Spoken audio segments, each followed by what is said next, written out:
Welcome to this latest edition of the Real Deal Podcast. I'm your host, Cyril Joe Quinn, recording this on a Wednesday as we gear towards getting ready for another night of another doubleheader in terms of the NBA playoffs. We are nearing closer and closer to the conference finals.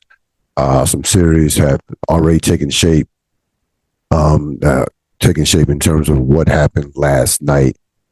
And of course, you have tonight. You'll have OKC and OKC looking to regain home court advantage a couple nights ago, looking to go up 3-2 against Dallas, and Boston looking to end their series against a beat up Cleveland Cavalier team who will be, of course, without no Donovan Mitchell and Jarrett Allen. First, though, we begin with a Nikola Jokic just virtuoso performance last night. That is the deep dive Joker's revenge. We'll get more into the game later, but I remember about a week ago at this time, Denver's down 2-0.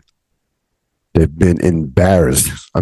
Embarrassed by Minnesota in game 2 to a point to where I was like, "There's no way that they're going to win this series," because normally you lose the first 2 games at home, regarding minus a major injury.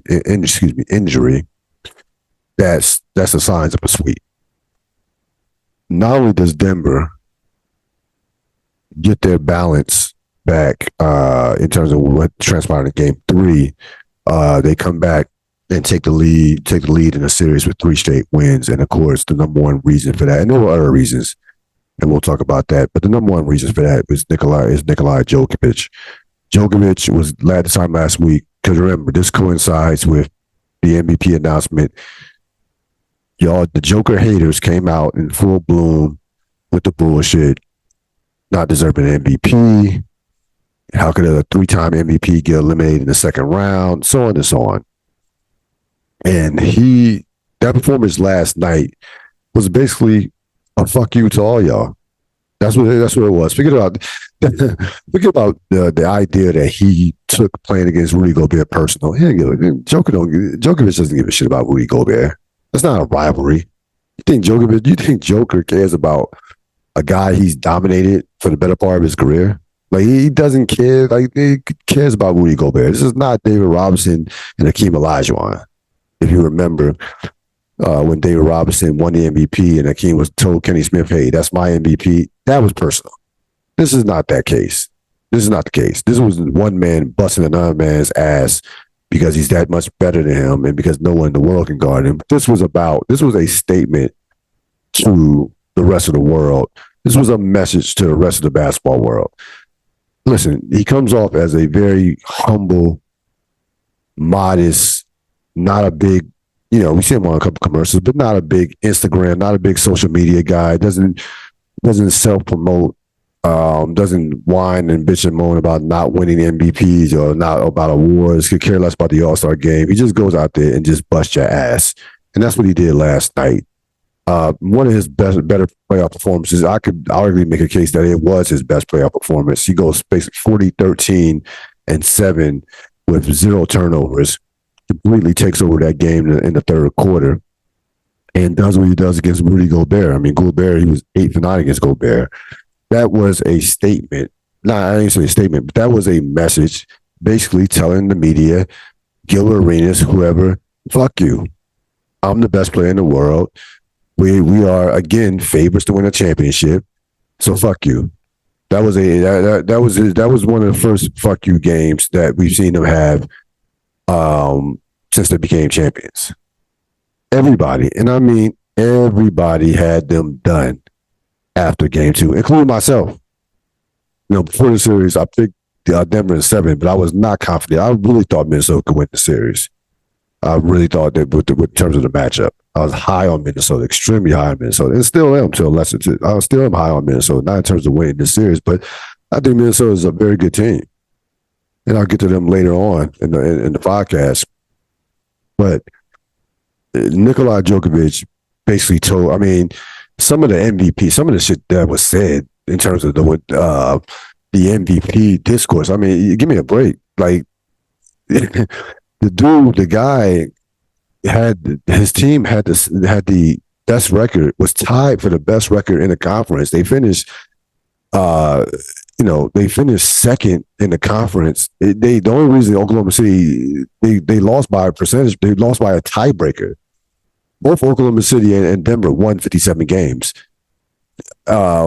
Joker played without his second best player, Jamal Murray. Murray missed 23 games, and they still had the same record. So again, if SGA would have got it, I would have had no problem. SGA has been spectacular this year. He's been spectacular in the playoffs. We'll get to him later on. But again, I think there was a guy that, to me, I don't see how you could have a problem with him winning another MVP, considering how dominant that he has been in the playoffs, and he just came off a championship and a Finals MVP. And now he's about to lead his team back to coming back from 2-0, losing that. You don't see that often. To coming back from 2-0 when you lose the first 2 games at home, unless it's an injury, it rarely happens. Rarely. We've seen teams come back from 2-0 without home court advantage, but with home court advantage, coming back from 2-0 with home court advantage, it does not happen that often. Because normally that's a sign of a team that's a sign that they're probably going to get swept, more than likely. He's completely taken over the series. The last 3 games, 33 points, 9 rebounds, 9 assists, shooting 60% from the field, and 36% from the 3-point line. So that last night was him completely just in his bag, completely just a masterclass of footwork, how to use his body, sensing the moment, knowing when to take over. Again, the third quarter, that game, mind you, Minnesota comes out with like an 11-3 run to take a 2-point lead. And after that, he was like, enough of this shit. Give me the ball and I'm going to work. And he went and he absolutely went to work. 16 points and 4 assists in that decisive third quarter. And the game, really, they were not a threat after the third quarter. Minnesota was not a threat moving further in that game for the rest of that game. So to me, I think Joker took another step up in terms of leadership and in terms of his place amongst the greats in the NBA. Because, it's one thing to win a championship and the Finals MVP, but it's another thing to come back, right? You're down. Everybody's counting you out. Your team is not as good as it was last year. Murray is not as good as he was last year in particular. They're not as deep as they were last year. The bench has started to pick it up. But, you're talking about Jeff Green and Bruce Brown. Their bench was a lot better last year. They were a better team last year. Denver was a much better team last year than they were this year. They have experience, but they're a much better team last year. And he has picked it up, and he put the team on his back last night, and it's gotten to a point. It's gotten to a point where he's reached a level to where it's like they have Nikola Jokic and you don't.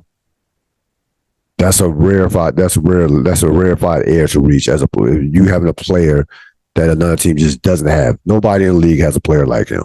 Period. It might be guys that are other MVP caliber that had other MVP caliber years, but there's only one Joker in this league right now. And he is the best player in the league. He's the most impactful player in the league. And he has turned that team again into the favorites to win the championship. As far as the game goes, listen, I thought the Mike Conley injury really hurt Minnesota. There's no two ways about it. Too much pressure on Anthony Edwards to handle the ball and score. It's like Kenny Smith mentioned it, they have 10 sets of eyes on him. And I thought he was in no man's land at times in terms of when to be being a playmaker and being a scorer. And I thought at times he was too passive, to be perfectly honest with you. He, he only took 15 shots. That's not enough shots for him. Frankly, I want him in that 20 to 25 range, to be honest with you. So he goes 5 for 15. I know he went to the line. He did have 9 assists. But they need Anthony Edwards at near at the level that Joker's at. Joker has another gear. Edwards is still only, 22 years old. The last 3 games, he really hasn't played well outside of Sunday's game. The game 3, he was bad. They were just awful as a team. They were bad. Game 4, he played great. Kept him in it. Only single-handedly basically kept him in it. Last night he was bad. So as Joker has taken his game to another level, you've seen Edwards kind of fall off these last couple of games, and Minnesota has paid for it. Now, again, the one thing that you have to remember, from a strategic standpoint, I would like to see Minnesota go back to some of the stuff they did in the first 2 games with the coverage on Joker. Like, you can have Gobert on Joker at times, but it was too much last night. Like, he got off 9 shots. That means he was guarding them for too long. Joker was 8 for 9 against Gobert. He was 1 for 6 against Karl-Anthony Towns. Both Towns and Naz Reid have guarded Joker much better than Rudy Gobert in this particular series. If you remember, in the beginning of the series, they were using Gobert as a rover, and had Towns or Naz Reid guarding him, and they would come over. Gobert would come over as a double, to be the second man on the double team, and you saw him block a couple of the lob passes that Joker throws to Aaron Gordon. Saw them block a couple of those passes, especially in game 1. Game 1, Gobert was spectacular. And by the way, Gobert's taking a lot of heat, like enough. Like, what are we talking? Joker bust everybody's ass. He gives Wembanyama the business. He gave Bam Adebayo the business in the finals last year. He gave Anthony Davis, as a Laker fan, I've seen that up close and personal the last 2 years. He destroyed Anthony Davis. Anthony Davis can't guard him. Anthony Davis is one of the best defensive players in the league. He can't guard Joker.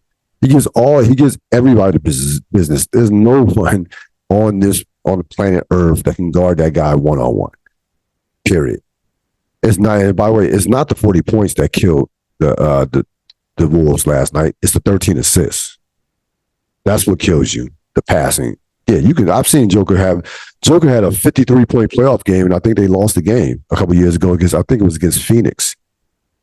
Coming into last night, they were like 1-4, or maybe even 0-4 when he had scored 40 or more points in the playoffs. There's a reason for that. You really want to make him a scorer. It is the assists that kill you with him.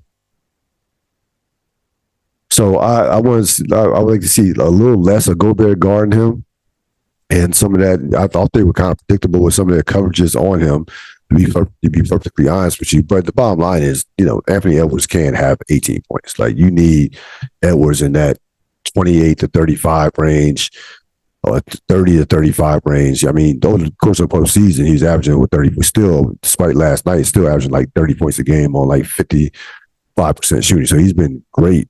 I mean, he's been great in this postseason, as we all know. But I think that, but the key to this series, putting Joker aside, the thing that changed this entire series was Aaron Gordon. Aaron Gordon in the last 3 games, 19, 6, and 5, shooting 69% from the field, 71% from the 3-point line, and he can't miss a 3 right now. He has completely changed this series with his energy, his leadership, taking pressure off Jokic and Murray in terms of bringing the ball up. That was a great adjustment by Mike Malone. And they haven't had an answer for Aaron Gordon. Aaron Gordon is starting to turn. He's starting to turn into like the Andre Iguodala of the Nuggets. To be honest with you, he has that veteran guy who wasn't quite a fit on previous teams. Now I know Iguodala was an all-star with the Sixers. Gordon has never been an all-star and probably never will be, but he is the quintessential perfect glue guy. It's almost disrespectful to even call him a glue guy. He's better than that. He's better than a role player. He is the highest level of being a role player. to be honest with you. He's a perfect glue guy, selfless, doesn't care about his stats, does all the dirty work, and he has been spectacular in these past 3 games. He has been, again, Joker's going to be Joker, but I know, man, Murray had 2 good games in game 3 and 4. Murray was okay last night. I know he had 16.7, 14. He was okay last night, but games 3 and 4, Murray played. He looked like Jamal Murray. He looked like someone his old self. And by the way, Murray should have been suspended for game 3. So you're a Minnesota fan, you want to complain about that, you have every right to complain about that from that standpoint. He absolutely should have been suspended for game 3, for sure. But Gordon has, without question, has been their second best player in the series. Michael Porter Jr. was a no-show last night. It was an absolute no-show last night, but it did not matter. Again, I don't think this series is going back to Denver. I think that at this point, Minnesota, Denver is in Minnesota's head at this point, and I think that this is probably a wrap in a game 6. I hope it goes 7, but I honestly don't think that it's going back to Denver for a game 7. As far as the Knicks goes, look, you can say what you want about him as a head coach. Burns out his players, so on and so on. Tom Thibodeau has coached his ass off, not only during this season, but during the playoffs. He is missing 4 rotational players. Okay. People forget about the Julius Randle injury. Like Julius Randle, yeah, I know he's been out, for the majority of the season, especially in the second half. But that guy was a 24-10 guy, a 24-9-5 guy. He was an all-star. We've seen Julius Randle be all NBA, okay, before. He's the second best player offensively for sure. That guy, that's a big loss. And you lose him, you lose Bogdanovich, you lose Mitchell Robinson, then you lose Anunoby. Those are 4 rotational players. The Knicks cannot go more than 7 deep. They can't go more than 7 deep. If you looked at the beginning of the playoffs, they were going 8 deep. There were a couple of games where the Knicks went 9 deep when all those guys were healthy. He can only play 7 players unless it's a blowout. That's it. So for them to come out last night and play the way they did, I thought the Knicks were dead after game 4. I thought they were dead. I thought that Indiana would win this game and probably wrap it up in 6. They had no legs on Sunday, and they bounced back, come back basically 36 hours later and played, one of their better games of the playoffs and absolutely completely overwhelmed Indiana. Rick Brunson, another 40-point game. You see Hartenstein, who just destroyed Indiana on the boards. They just were more physical than Indiana. They played harder than Indiana, and they're going to win this series. All they had to do was get it to game 7. That's all you had. That's all the Knicks had to do was get it to a game 7. I felt get it to a position where it was a game 7.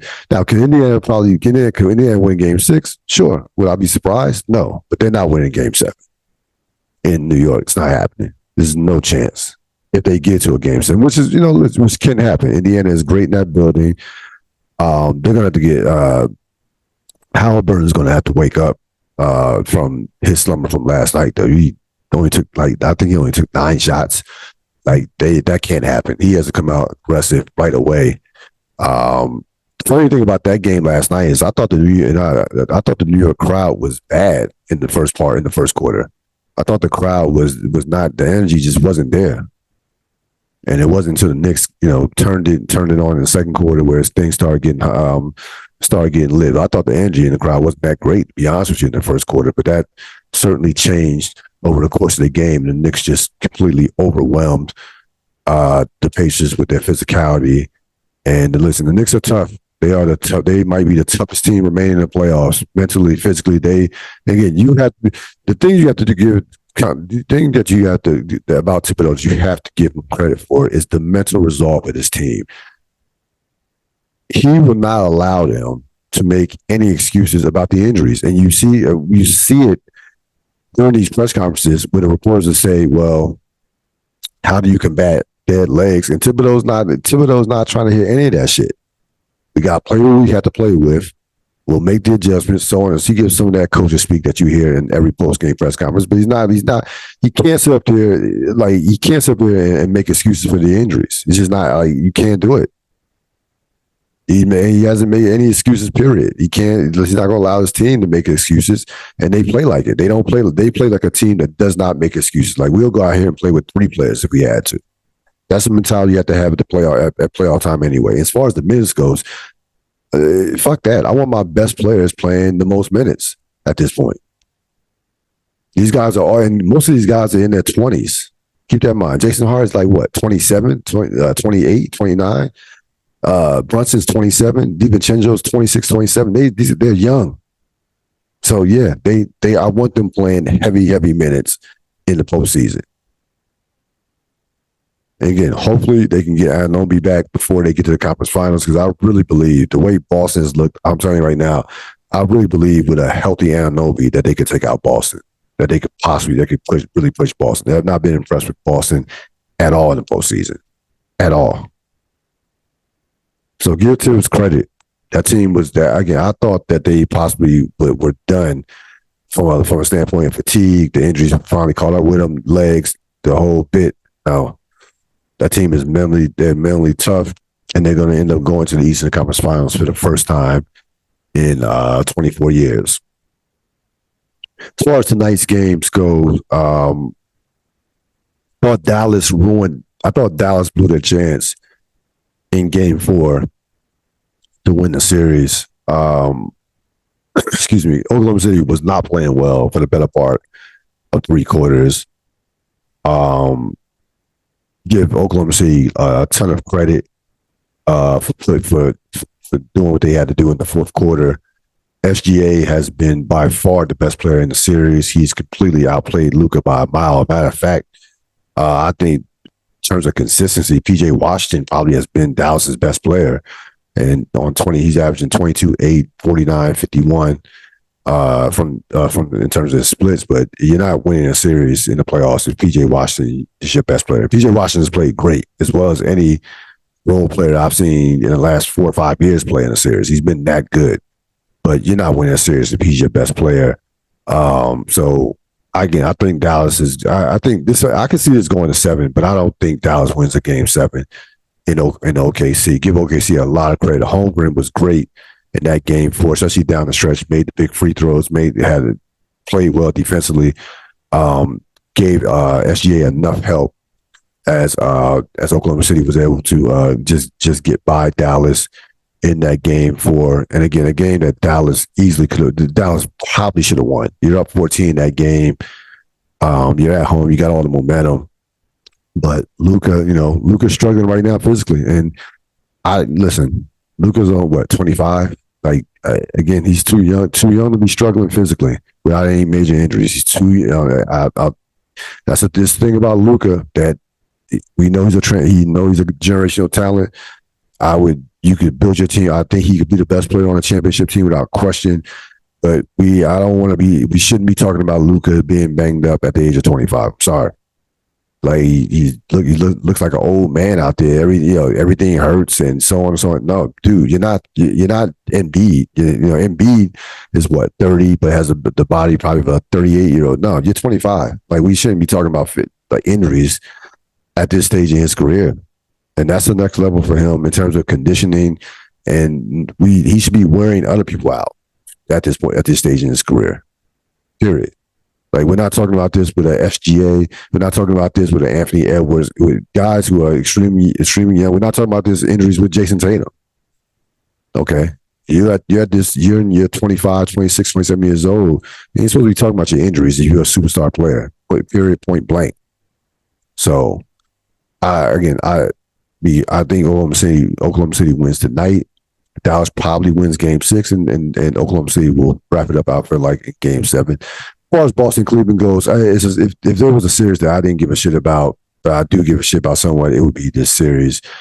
When Donovan Mitchell goes out, then that took all the juice out this series. And even with that, Boston was extremely unimpressive in Game 4. A game that they should have won by 30 points. They allowed Cleveland to hang in that game. Again, Cleveland is playing essentially without his best two players in Donovan Mitchell and Jared Allen. Period. So they're, or two of their three best players. You want to say Mobley has been played well during this postseason, so you want to say Mobley's their second best player. That's fine. But at worst, two of their three best players. Again, Boston is going to meet his comeuppance. Boston's not winning a championship this year, so it's either going to be in the Eastern Conference Finals or the NBA Finals. But they just don't have the mentality of a championship team. It's not even about the talent; they don't have the mindset. And I don't know if it's a coaching organization. Listen, if they get knocked out in the Eastern Conference Finals, people will blame Mazzulla. Fine. But to me, this is a Brad Stevens. This is an organizational thing in terms of their mentality. I don't like it. The style of play with all the threes. I don't like it with them. I just don't like this team's mindset at all. And I don't want to hear from Jason Tatum after, hey, we don't blow everybody out, and I guess we're supposed to do this, that. We didn't win any awards. And no, man, no one wants to hear this. This team should be better. Period. Point blank. Even without Porzingis, they should be better. They should be rocking these teams in the Eastern Conference. The Eastern Conference is bad. Think about the players that are out of the playoffs in the Eastern Conference, right? Giannis is out, Embiid is out, and Jimmy Butler's out. Think about that for a second. Those have been the three definitive players in the Eastern Conference over the last 5 years, regular season playoffs. Giannis, Butler, Embiid. With Embiid more so in the regular season than playoffs. But those guys are out. So, you got a banged up Knicks team left. You got a Cleveland team with their star players hurt now. I mean, you can't have an easier path than Boston. I've never seen a team with an easier path than Boston has to the finals. And even with that said, there's still a scenario where I could see them not making it to the finals. It is not inconceivable that Boston is sitting on 2 weeks from now, sitting at home back in Boston, while we celebrate one of the best stories in the NBA in the last decade with the Knicks going to the finals. It's not out of the realms of possibility.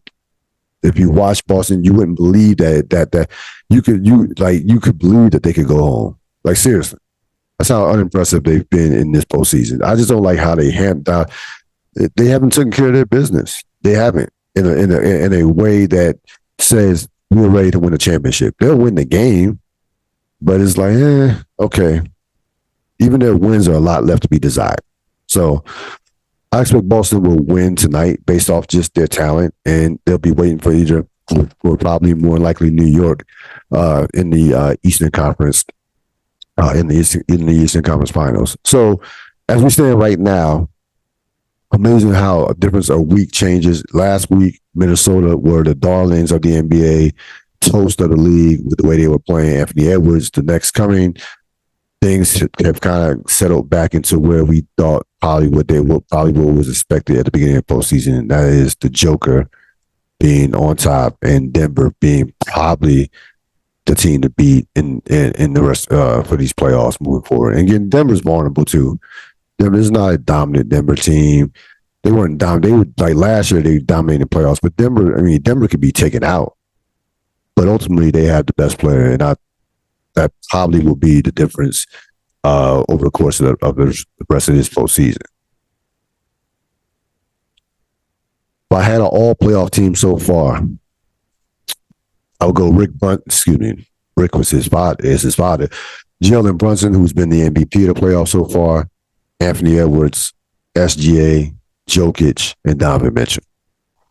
Again, think about the guys who are not on that list.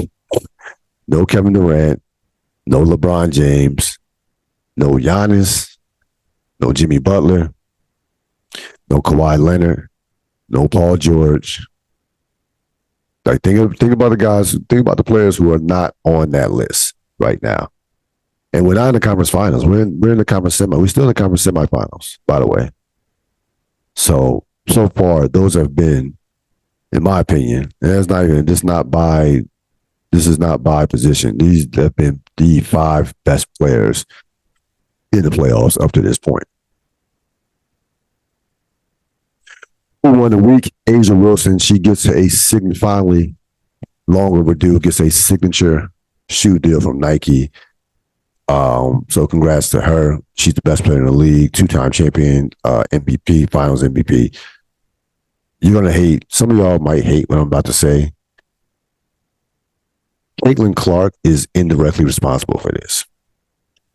The momentum that came, or in the discourse that came from all the talk about Caitlin Clark's shoe deal and A'ja Wilson at the time not having one, had, you can't tell me it didn't have anything to do with that. That is a coincidence that all of a sudden now A'ja Wilson gets a shoe deal. You can't tell me. You can't tell me otherwise. I won't believe it. So again, Caitlin Clark, she's gonna be the boat that lifts, the boat that lifts all tides, the tide that lifts all boats, so to speak. I know she had a rough opening game with the 10 turnovers and what have you. Again, I'm not going crazy about that. It's the first game of her career. But from a marketability standpoint, from a branding standpoint, from an attention standpoint, she is great for the WNBA. And she's going to put money in a lot of people's pockets, players, owners, etc. There's all there is to it. Again, A'ja Wilson should have had a shoe deal long ago. But I can't help but to think that it's not coincidental that when Caitlin Clark enters the league, that now all of a sudden A'ja Wilson has a shoe deal. Sorry. She's indirectly responsible. The number one reason is A'ja Wilson is the best player in the league, and she should have been at a shoe deal. And I guess the question would have been like, who were her people who's managing her? Because that to me, her not having a shoe deal was a failure of her, whoever was on her team, as far as from a branding and marketing standpoint. But we don't have to worry about that anymore now, as she finally gets a signature shoe deal with Nike. Could have put Thibodeau on here. I really could. Tibbs could have been on here in terms of winning the week easily.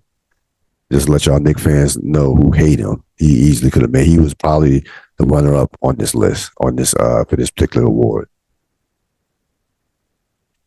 A couple of real thoughts before I let you go. The aftermath of the Kendrick Drake battle that is now, kind of settled down and clearly is over with a clear winner in Kendrick Lamar, a unanimous winner. It's gotten worse and worse as the days have passed on. Kendrick not only won the battle in terms of the records and stuff, he is winning a battle that Drake has been dominating forever in hip hop, and that's on the charts. Not Like Us debuted at number 1 on the Billboard charts, number 1 on streaming. Euphoria debuts at number 3. Family Matters was number 7. We've seen